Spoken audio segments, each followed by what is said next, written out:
Olá, tudo bem? Eu sou o Marcos Menezes, eu sou aluno da Uninter Polo de Itapevi, curso Licenciatura em Artes Visuais e vim apresentar o meu estágio supervisionado de ensino fundamental. RU 1736 101. Vamos lá? Identificação do plano de aula, artes visuais, área de conhecimento, xilogravura e vamos trabalhar a isoporgravura. Tá certo? Ano de aplicação, 8º ao 9º ano. Ensino Fundamental 2. Embasamento teórico. Estou utilizando esse livro aqui. Gravura, História, Técnicas e Contemporaneidade. Editora Intersaberes. Autoras Andrea Bertoletti e Patrícia de Camargo. Esse aqui será o meu livro de embasamento teórico, tá certo? O que é gravura e definições de gravura? Segundo Karl Marx, 1981, seria no mais amplo da palavra gravar. Já Jan Schilvers, 1996, por sua vez, define gravura assim: termo aplicado a vários processos de formar imagem por meio de incisões e trabalhos em placas ou blocos de metal, madeira, pedras e etc. Quem está correto? Ambos estão corretos. Nada mais é do que o ato de gravar imagens em diversos tipos de material, com o auxílio de uma matriz, que é o que nós vamos ter hoje lá no fim da aula, previamente preparada com incisões e talhos. História da gravura. Vamos voltar um pouco lá no início da humanidade, onde as pessoas eram nômades, moravam em cavernas, e foi aí os primeiros registros da gravura. Como assim? Eles eram nômades? Creio eu que eles nem eram muito assim sociáveis, porque andavam em pequenos grupos, era meio complicado as coisas. Eles entintavam as mãos com aqueles pigmentos tirados de frutas, de folhas e etc. e pressionavam na parede. Essa pressão formava aquele desenho das mãos com todas essas nossas linhas, entendeu? Na parede dessas cavernas. Foram os primeiros registros de gravura. E por volta de 6.000 anos antes de Cristo, 6.000.AC, hoje conhecido como Oriente Médio, antiga Mesopotâmia, foi encontrada a primeira evidência da escrita em gravura, em sua forma mais tradicional. E por volta de 3.000 anos antes de Cristo, isso quer dizer 3.000 anos depois daqueles 6.000. Pegou? Então, os sumérios com seus selos e rolos de desenho podem ser considerados pais da prensa. Eles cortavam pedras que poderiam ser pedras preciosas em formatos cilíndricos, e nessas pedras talhavam desenhos e em seguida rodavam esses cilindros sobre argila mole, imprimindo os desenhos. Uma curiosidade sobre os selos: as matrizes dos selos tinham um pequeno furo no meio para que eles pudessem ser colocados em cordões e facilmente transportados de um lado ao outro como se fossem colares. Nesse primeiro período, essa primeira parte, vamos dizer, os selos tinham entre 2 a 5 centímetros de diâmetro, e pela região onde foram encontrados são conhecidos como selos de Uruk. A função dos selos era certificar os documentos administrativos relacionados com a atividade de inspeções realizadas pelos funcionários fora da sede governamental. Isso quer dizer, tinha lá um fiscal que tinha que em tal local fiscalizar tal assunto. Eles tinham que comprovar que foi lá. Como que eles iriam fazer isso numa época que nós não temos xerox, nós não temos carimbos, nós não temos assinaturas? Carimbos, lembra que eu falei carimbos? A gravura era utilizada como um meio de carimbar, um meio de fiscalizar. Chegava lá, vamos dizer que era uma obra, olhou a obra, viu lá tudo certinho, o fiscal ia lá e carimbava com essa moedinha, que é o selo daquele governo atual, com símbolos, desenhos e escritas. Depois de algum tempo, eles passaram de meramente selos de certificação e ganharam uma função narrativa e estética.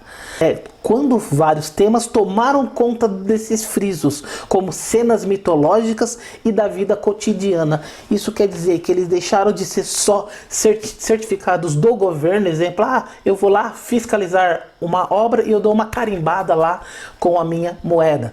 E passaram a ser também artísticas, ter uma história, contar algo. Primeiro, termos relacionados a governo, depois temas artísticos. Do Oriente Médio para a China. Nós estávamos lá no Oriente Médio em 3.000 anos de Cristo. Vamos passar para a China agora, falando do que em 1005, isso seria após Cristo, os chineses inventaram o papel, que demorou séculos para chegar lá na Europa. Historiadores afirmam que a primeira técnica utilizada pelos chineses foi a litografia, mas o que se encontra mais documentado é a gravura fibra ou a xilogravura. A xilogravura mais antiga que se conhece é um manuscrito budista de 5 centímetros, conhecido como Sutra do Diamante, que está exposto em... É difícil falar isso, hein? British Library, em Londres. Como na época a Europa não conhecia o papel, as primeiras impressões conhecidas do continente foram realizadas na indústria têxtil, que data mais ou menos do século XI. Já no século XV, com a chegada do papel à Europa, o primeiro uso dado à xilogravura foi a confecção de cartas de baralho, charges de humor, estampas de santos, ensinamentos ou recomendações religiosas, que rapidamente se converteram no que se chamou de livro xilográfico. Até esse momento, a xilogravura teve uma funcionalidade apenas relacionada à impressão de livros, com pouco caráter estético. A estética não era algo que eles se importavam tanto, até que Nuremberg trouxe esse status privilegiado e ganhou destaque com edições de gravuras coloridas. Com isso, alguns artistas da época tomaram um pouco mais de destaque, como por exemplo o alemão Albrecht Dürer. Dürer é bem conhecido no ramo da gravura. 1471 a 1528. E que com sua série Apocalipse, composta por 15 xilogravuras sobre o Apocalipse de São João, levou a gravura a outro nível em estética e qualidade. Com Dürer, a gravura ganhou status de arte, mudando completamente sua estética. Anos mais tarde, alguns artistas como Canaletto, de 1697 a 1728, usaram a gravura como meio de preparar as suas pinturas. Penso eu que é um tipo de esboço, né? Faz um esboço com a gravura e depois ele pintou por cima aquele esboço. Outros como Jack Callot, de 1592 a 1633, elevaram o status da gravura a usá-la como linguagem, principalmente junto ao desenho, criando mais de 1.400 matrizes. É muita coisa. As 18 gravuras feitas em água forte de Callot tinha referência à Guerra dos 30 Anos. Foi entendida pelos críticos lá naquela época como a primeira declaração de guerra na arte europeia. E a primeira vez na história da arte em que a guerra foi representada ao ponto de vista das vítimas e não do seu opressor. Mais à frente, Piranesi, 1720 a 1778, deu um uso diferente com suas quase 2.000 gravuras relacionadas à arquitetura. William Hogarth, de 1697 a 1724, foi o primeiro grande nome da gravura do Reino Unido, seguido por Thomas Rowlandson, 1756 a 1827, que se destacaram por suas gravuras eróticas. Já quase entrando na modernidade, surgiu Honore Domer, 1808 a 1879, que realizou mais de 4.000 litografias e 1.000 xilogravuras, em sua grande maioria relacionados a sátiras políticas e sociais. Já na nossa modernidade do século XX, os nomes que se destacaram foram Dalí, Picasso, Miró, Max, Ernst, Chagall, Matisse. Esse nome é complicado. Rauschenberg, Robert Motherwell e Jasper Johns, com suas séries de gravura. Porque, como eu disse, era uma coisa muito resumida pelo nosso tempo.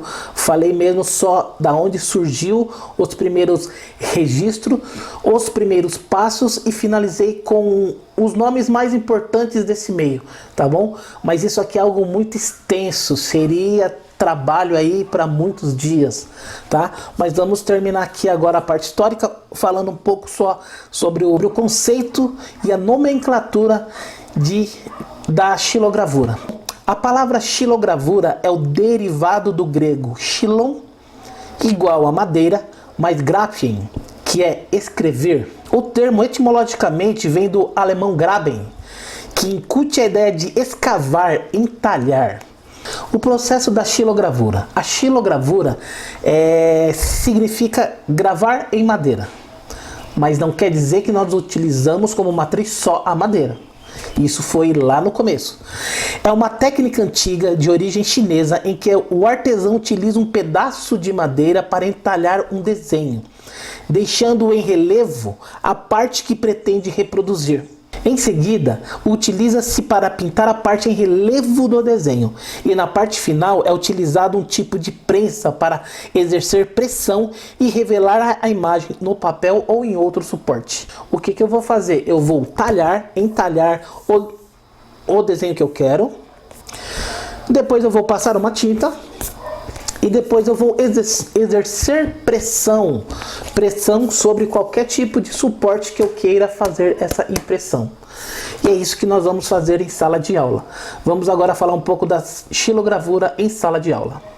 A gravura em sala de aula visa articular por meio de fazer artístico seu processo de construção via desdobramento teórico, que inclui conceitos, característica estética e contextualização histórica.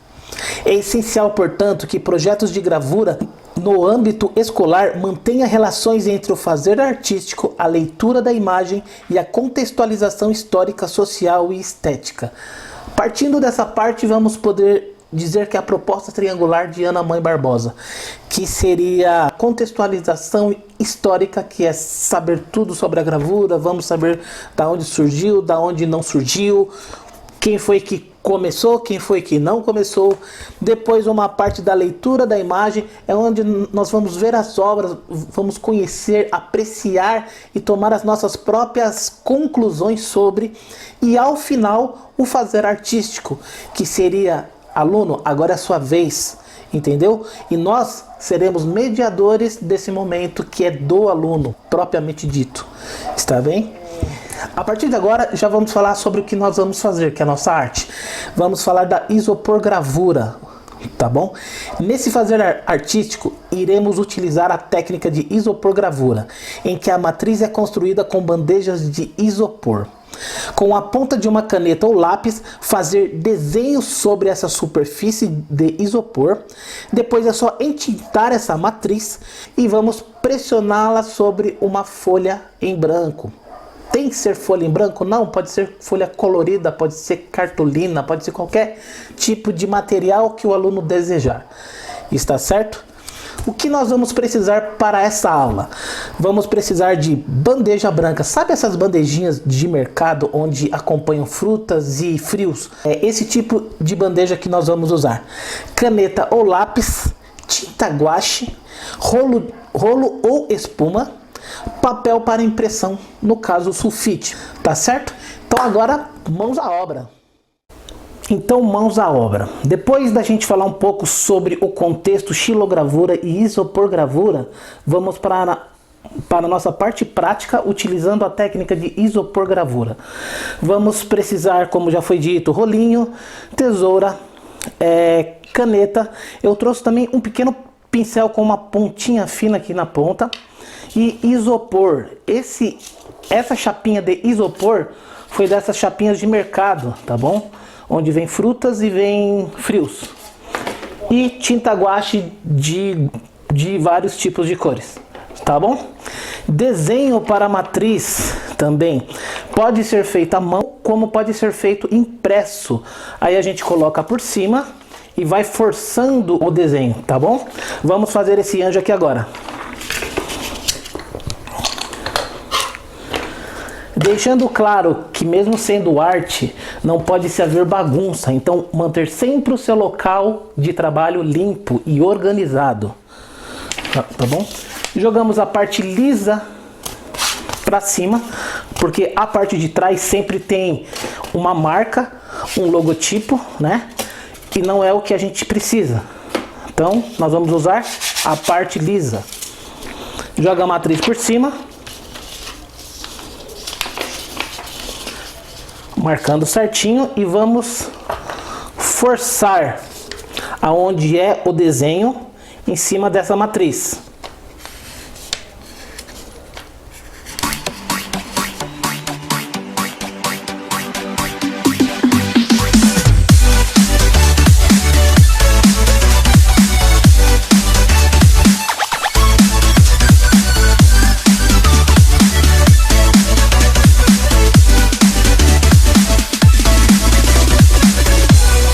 Eu acho que eu já passei por cima de todo o desenho, deixa eu dar uma conferida. Passei por cima de tudo. Agora eu vou tirar esse desenho.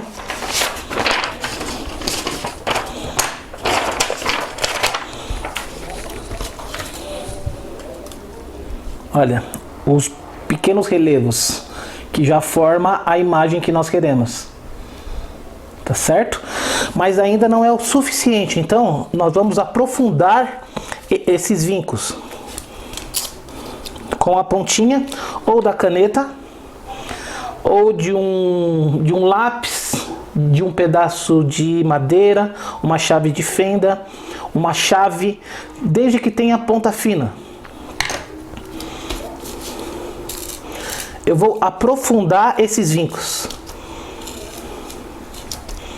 essas rachuras, né, como eles dizem.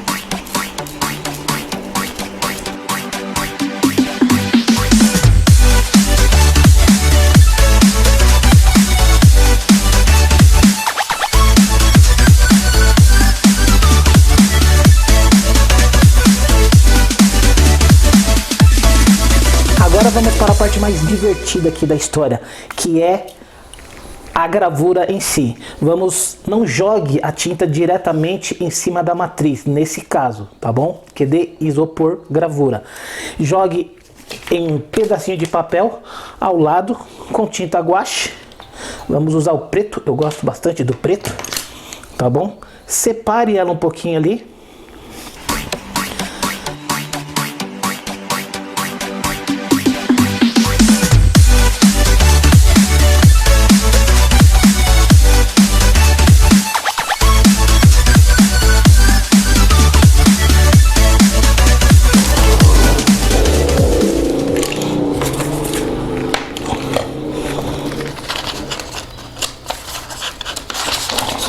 Agora a parte divertida.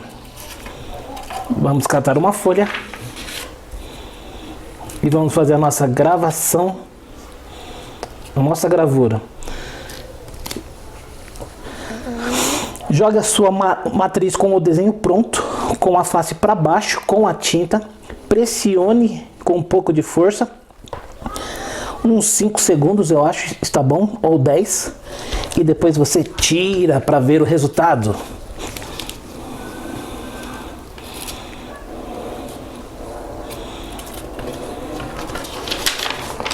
Aqui está a nossa primeira matriz. Pode ver que ele ficou bem falho ainda, porque eu passei pouca tinta. Eu vi que eu espalhei demais, tá certo? Vamos tentar de novo com a mesma matriz, mas um pouco mais de tinta, e ver como vai ficar.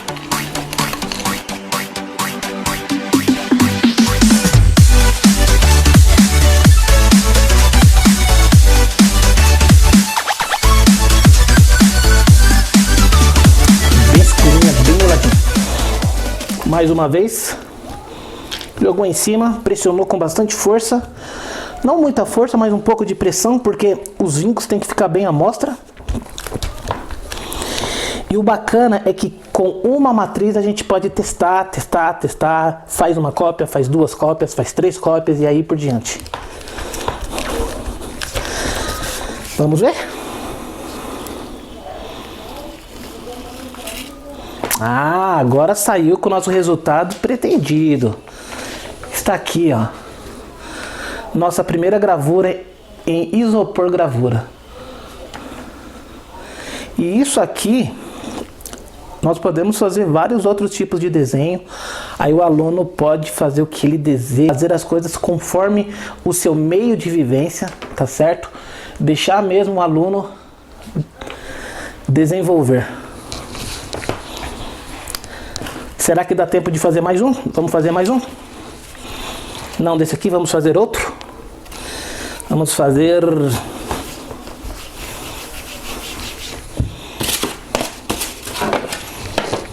Vamos fazer agora um desenho à mão livre.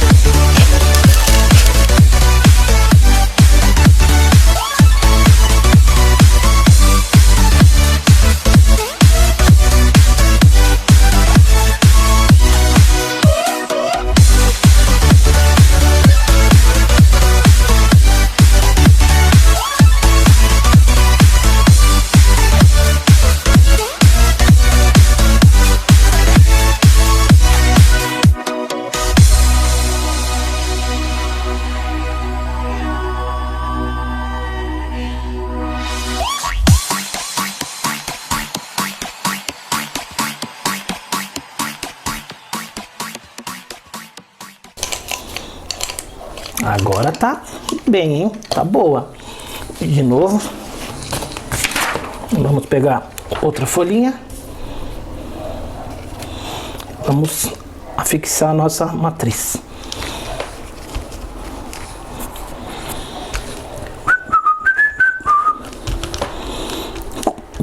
Colocando bastante pressão, tá bom?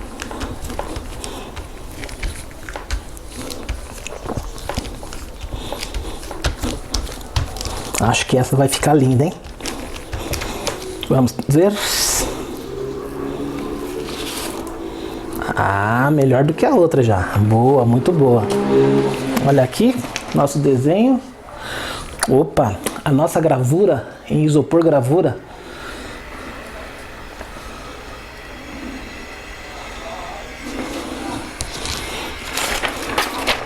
A nossa primeira tentativa com esse desenho e a nossa segunda tentativa.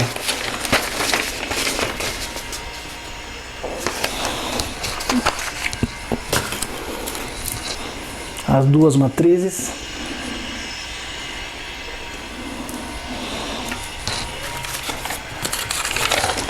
Nosso desenho do anjo. A primeira tentativa. Estava bem fraca a tinta. Na segunda tentativa. Ficou lindo, né? Então é isso aí, gente. Um forte abraço a todos e agora vamos continuar aqui. Tchau.